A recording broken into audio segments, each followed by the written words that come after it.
your camera on that. Well, hello everyone.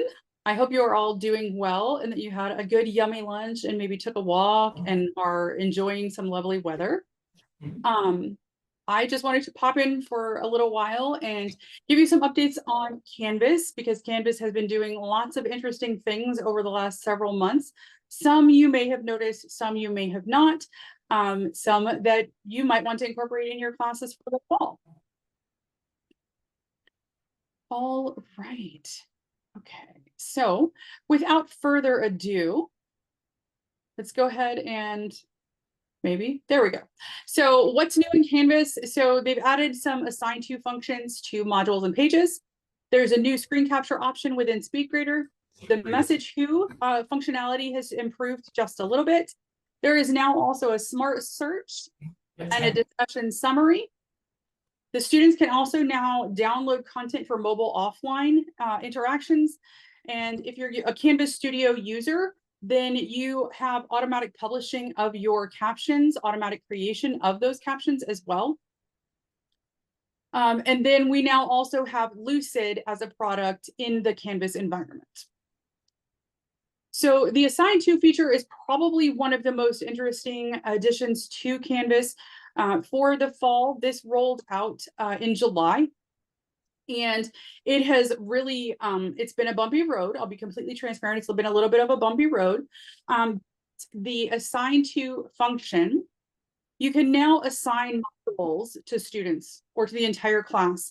And remember that when you assign something, whether it's graded or not, it appears in the students to do. So that's a great management tool to keep students on track. But you can assign a module to everyone, or you can assign it to specific students or even sections inside of a course. The same is true for pages. You can also assign a page to everyone. You can set available and until dates. Keep in mind, available and until means that students won't be able to see anything but the title of that page before the available date arrives, and they will not be able to see anything but the title of that page once the until date passes. So always keep that in mind. But again, you can assign that to certain students, or you can assign it to the whole class. Is there a question? Yeah, so last night I tried to change the due date on something, and it appeared that I had to go to Assign To change that date. Mm-hmm. Yeah, so there's been a hitch in our get along. That's the nicest way I can put it. Canvas is aware. The Assign To function, it's often giving folks an error that says cannot update. I can't remember exactly what the wording of the error is, but it throws a nice big red error on the screen, will not allow people to add dates to assignments. And the Assign To function, like I said, it's a little clunky right now, and Canvas is aware of all of the issues and they are working on them as quickly as possible.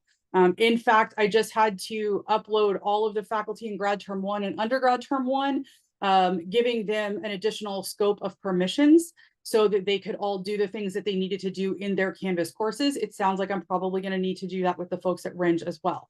I was hoping that maybe it was kind of segmented to just the non-Ringe programs, but it sounds like maybe Ringe is having the same problem.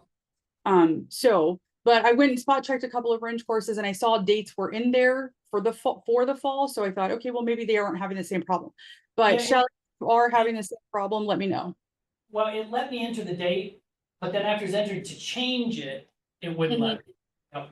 Yeah, it lets you enter the date, you hit save, and then so if you're on a particular assignment, like if you're in the assignment functionality, you've opened it and assigned to, it'll let you put the date in there. It'll even let you save it. But then when you go back to save the assignment at the bottom of the assignment page, it gets cranky. It throws some sort of error. I've seen it multiple times, unfortunately. So this is something that they are working on. I have had several conversations with Canvas about this exact issue. And a few faculty have actually even escalated it to Canvas as well. It is in the hands of tier 2 engineers, and so they are working on it, trying to figure out what's going on, because they're saying that something in the permission settings is amiss. And I've looked at the permission settings for all 4 campuses basically, and all the permission settings are the same. So there's no good reason why it's not working properly. So But again, when we can get it to work, it's a great feature. I think it's probably working a little more elegantly on Pages than it is for assignments. And again, you can add those pages, you can assign pages to students. And again, it's just a management tool to keep students on track and moving through the content the way that you want them to. The other feature about this assign to option is that assign to is now something that you can access without having to actually edit the assignment. You used to have to open the entire assignment, click edit, and then you would have to go to the bottom and assign it to a particular student or the entire class. Now that functionality exists at the top of every assignment and discussion, and I believe even quizzes. So you can access that assign to function from the top of the screen rather than having to formally, you would have to open the discussion and you would have to open it up, click on edit, and then go all the way to the bottom to assign it to the students. So sometimes it happens that you create a discussion and you forget to assign it to the class or make it have some point value. And so sometimes you just want to go assign to. And I think this is fantastic for like those introductory discussions where you're asking students to introduce themselves, where they aren't necessarily worth any points, but you can still assign it to the whole class. So that's a nice little increase in workflow, I think. Any questions about that? And again, I welcome your feedback regarding any issues that you have, and the more detail, the better, because when I spoke to Canvas yesterday, I said 7 faculty today. I have a feeling that number might increase exponentially over the next few days as everybody is starting to get into Canvas and set up their courses and finalize them for the start next week. So, so please keep me, if you're having no issues, I would maybe even love to know that, because maybe something about your profile is unique and I can recreate that for everyone else. But the other nice new enhancement is the SpeedGrader capture. So within SpeedGrader, there is now, you used to be able to upload a video or an audio file. Now you can actually capture the screen. So if you want to sort of navigate through a student submission and kind of highlight things that you think are incorrect or good jobs or whatever, you can record that feedback. You don't necessarily have to do a picture-in-picture record where you're recording the screen and it's also capturing your face. That's not required. You can do a screen capture of any screen on your computer. It doesn't necessarily have to be the SpeedGrader screen. But once you complete the process, it goes right back to the student as feedback, and they can see and hear the entire thing. So this is particularly useful if you have something where you're trying to demonstrate a particular skill. Hanging indent is often a hang up for a lot of students. And so this was really useful when I was giving feedback that said, hey, your hanging indent isn't formatted quite properly. And this is how you do it in Word. This is a nice new feature. For some, it may be really great. For others, you may never use it. But at the very least, it saves you from having to download the assignment or use Screencast-O-Matic or some other tool that you may or may not be paying for. This keeps you right inside of a Canvas tool, and it does work really well. I have used it multiple times. Message Students Who, are any of you familiar with Message Students Who? I think I talked about this last year, but are any of you familiar with it or using it? Crickets? Okay, Message Students Who is one of my favorites. Personally, I think this is a great tool to quickly communicate with students who have fallen behind, or communicate with students who didn't submit an assignment or who are doing really well. The Message Students Who is accessible from the gradebook, and you click on the 3 dots at the top of any grade column, and it will give you the Message Students Who option. It opens up a window like this. It says compose message. And then under the For Students Who, there are several pre-selected options that you can select from. So it's have not submitted, have submitted, have ungraded assignments. There's multiples there. And so you can make that choice according to what you need. And then you can skip the students who you've excused from that particular assignment, if that's your practice. You can skip those students, and then when you click on Show All Recipients, it opens up the entire distribution list, and you can actually remove students. So if you've had a specific conversation with a student about a missing assignment, and maybe you don't want to email them again because you've already had that conversation, you can remove them from the distribution. It does send the email out as a BCC. So even if it says hi class, don't forget, every student is going to get their own unique email. They're not necessarily going to see who else is on that distribution list. So it protects the student's privacy in that way. But it also now has added the functionality to the final grade column. So if you're seeing a student who's performing lower than the rest, you can select message students who and identify their parameters and then communicate with those 1, 2, 3 students accordingly. But again, I think this is a really nice, elegant, quick workflow for me to get a message out to the students who haven't submitted an assignment, or maybe they didn't do well and I've given them a mulligan. And so I can send a message to them all at one time rather than individual emails, because that can be painful. Inbox improvements. This is definitely something that is available to you right now. You can set up an out of office message. You can create signatures and add those to your inbox. So that basically when you're emailing a student or you're emailing the whole class, it will attach your signature, whatever you choose that to be, to the bottom of the message, which I think is pretty great. You know, if you're asking students to call you and you don't give them the phone number, that's a little complicated. Or if you're asking them to come to office hours and they don't know exactly where you are, they're going to email you back and say, well, where are you? So I think that's pretty phenomenal. And you can access this from once you're inside of the inbox to the far right. In the top corner, there's a little gear icon, and you just click on the little gear icon. That's the settings menu, and you can set up any out of office messages, and you can add your message to your signatures. So I think that's pretty cool. Smart Search and discussion summaries. Some of you who taught in grad term 4 or over the summer might have noticed that Smart Search and summaries or Smart Search was available. This is something that will appear in your Canvas navigation. You can turn it on and off by course. And when you use Smart Search, it does search through your entire course for a particular set of keywords. And the students can actually use Smart Search as well. They've added this functionality because they want students to be able to find what they're looking for without having to dig through multiple modules of information.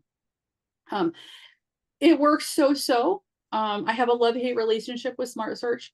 So I encourage you to use it and try it out. If you love it, great. If you hate it, I mean, tell Canvas, because I don't know that it's as useful as they think it is because of its limitations. So, but the other thing that you might find useful is discussion summaries. And so if you have a discussion, you can go to the top of that discussion when it's finished or at any point in time and click on summarize. And it gives you an AI generated summary of the entire discussion thread. So it's going to pull out high points. It's going to kind of talk through any of the interesting things. This was actually, what you see on the screen is actually an actual discussion summary from an accounting class in grad term 4. So I think it was an accounting class. It might have been a business-based class, but it was a class in grad term 4. It's an actual discussion summary that had, I think, about 15 students in the class. So I don't know if that's helpful to you as faculty or not, but I think it's nice to let you know that it's there and you can decide if it's appropriate for your course or for you as an instructor. Mobile offline support is definitely something that's new. This means that students can select content to be available to them offline. That can include pages, videos, announcements, and perhaps the ebook, depending on how it's embedded in the course. They cannot submit an assignment offline, they cannot complete a quiz offline, and they cannot participate in discussions offline. But they can access all these other things offline and open them up and view them for offline viewing. It's basically like downloading the content so that they can see it at another time.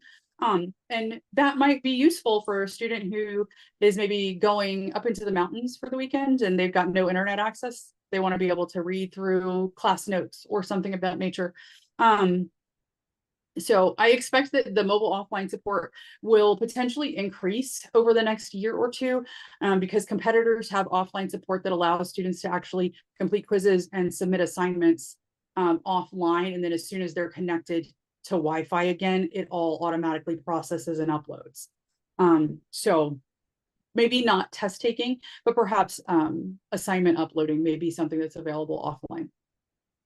It does have to be executed through the mobile app. The mobile app is available on Android and iPhone, Apple devices.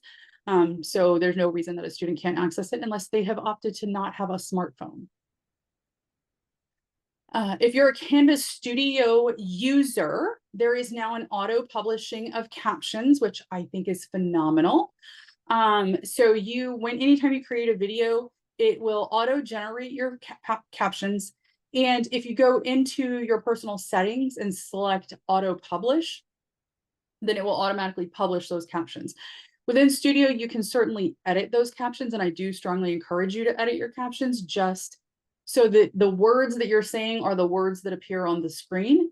My last name is almost always 100% of the time messed up in an auto caption environment. So I typically find myself going back and fixing that.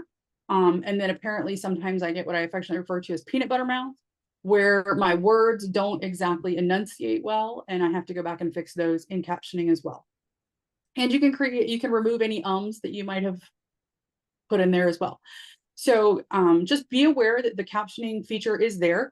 And just a reminder, you can upload anything and everything that you've ever recorded into Canvas Studio. And I do encourage you to do so because it gives you a place to put your content that you might want to redistribute to students across courses. It gives you a place to put it. And there's a lot of storage space in Canvas Studio that does not affect your particular course storage. So if you are uploading MP4 videos to Canvas, I encourage you to drop them into Canvas Studio and then embed them in your course that way. Because your course storage will get eaten alive with videos if you're uploading MP4 videos to your course, no matter how they were created. MP4 videos can be very, very large. So I do encourage you to consider that. And then Lucid. Yes. Could you explain how to drop those into Canvas Studio? Yeah, I would love to. Let me just stop share.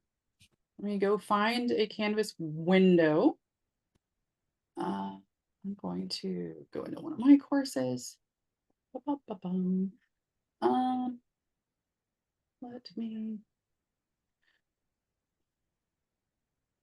go to that course.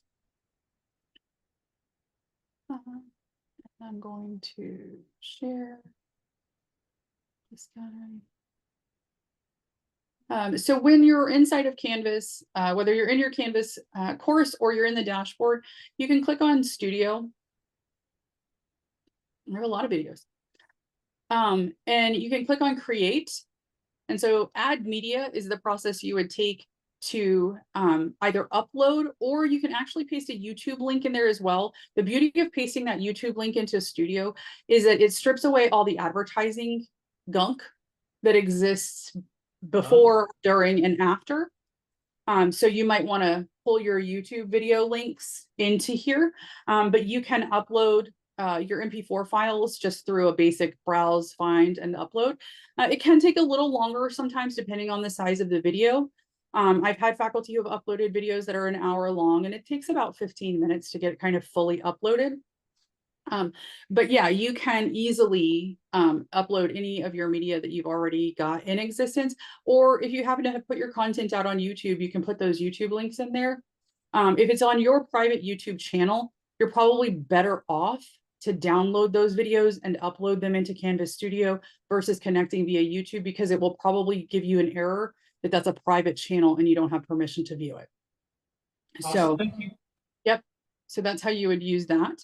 And then while I'm in here, let's go try out Lucid. Because I know there was a question about that. So Lucid is a new tool that is embedded all the way into Canvas, and you have a full license to Lucid. I think it's a little like Miro or a project planning board or any sort of collaborative white space. And Lucid is available to be embedded as an assignment or even just as a document that you want to share. And it does give you some like, hey, do you want to explore this? There's some tutorials and things of that nature that you can use with Lucid. And once you log in, because it's going to ask you like how do you want to log in? I recommend that you use you select the option that says, I want to log in with Microsoft, and then use your Franklin Pierce account so it all connects back and forth. But it does have a lot of really useful tools, in my opinion. I know I saw a note-taking template that might be something worth sharing. There's the Cornell method. I don't know what all these are. There's a reason why I'm not in education. But there's a meeting notes template. There's all sorts of templates to kind of get you thinking about how you might use this tool. But it is highly collaborative. So I could invite all of you to connect with me on this particular tool. And actually, I'm going to drop this in the chat. So those of you who are online, if you want to come and hang out with me, feel free. But it does remind me very much of Miro. And it does have a lot of really cool tools. And the nice thing about having a full version is that you do have access to tons and tons of templates. Whereas like with Miro, the full version doesn't quite have the same level of interaction. So lots of things to play with there. If you're an innovator or you really like to kind of tinker with technology, I definitely encourage you to give this a try. It definitely looks like it has some real benefits. But I can't necessarily think of an immediate benefit because I'm not in a discipline that would necessarily use this. So I do encourage you to give it a try and see if it might be useful to your courses. Stephanie, sorry, again, for Lucid, the login isn't working for SSO. No, don't select SSO, select login with Microsoft. Okay. Because we're not SSO'd to Lucid, we're SSO'd to our Canvas instance, and you can create the connection through the Microsoft federated sign-ins with Lucid. So use that pathway. And that was really the end of my presentation. Lucid was really kind of my final what's new in Canvas point. Are there any other questions, thoughts, feelings, concerns that you have that I can assist with while you have me?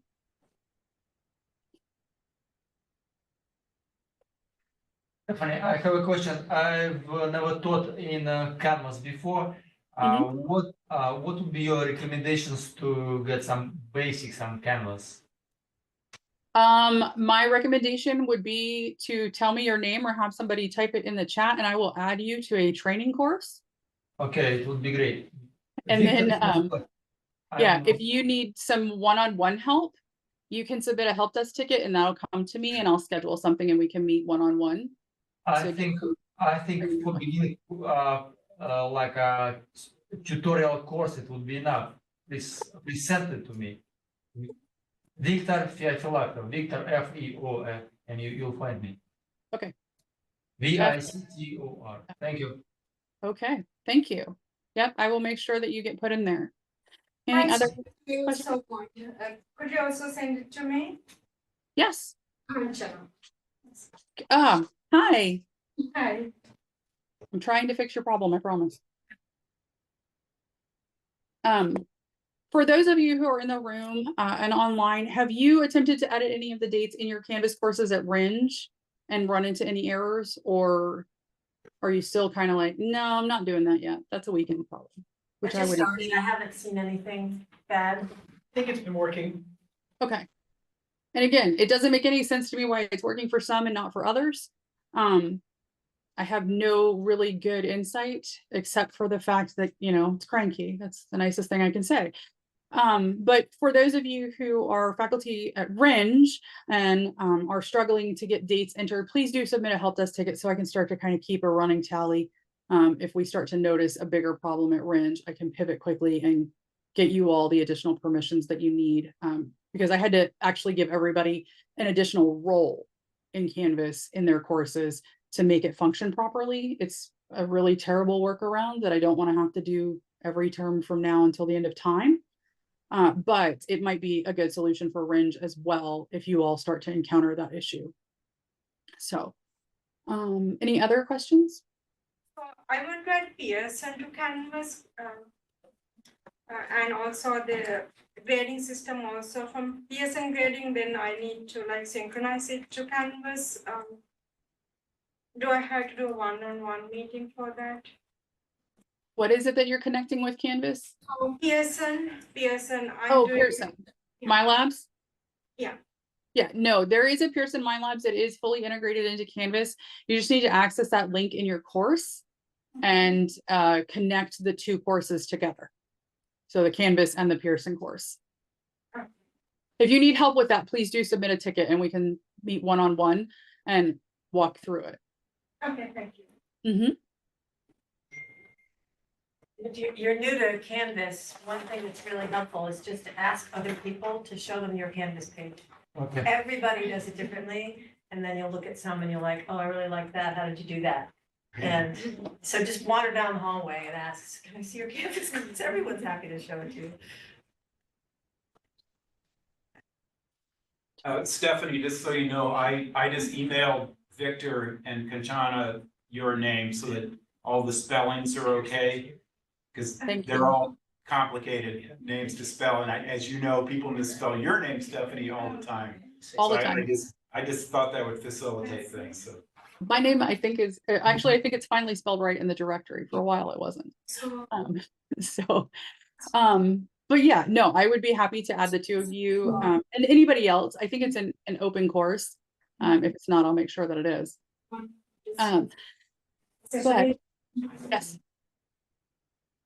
Any other questions?